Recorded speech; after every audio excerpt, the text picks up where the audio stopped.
Commission on Elections niawag sa publiko nga magparehistro karong buwana tungod kay wala na sila'y plano nga muhatag og extension alang sa nationwide registration. Ang voters registration nagsugod niadtong Mayo 6 sa miaging tuig ug karong Oktubre 31 na ang deadline alang sa mga wala pa nakaparehistro.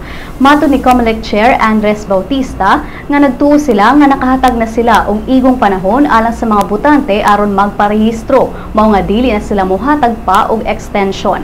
Sigon ni Bautista nga daghan pasab silang atimanon alang sa automated elections sa sunod tuig.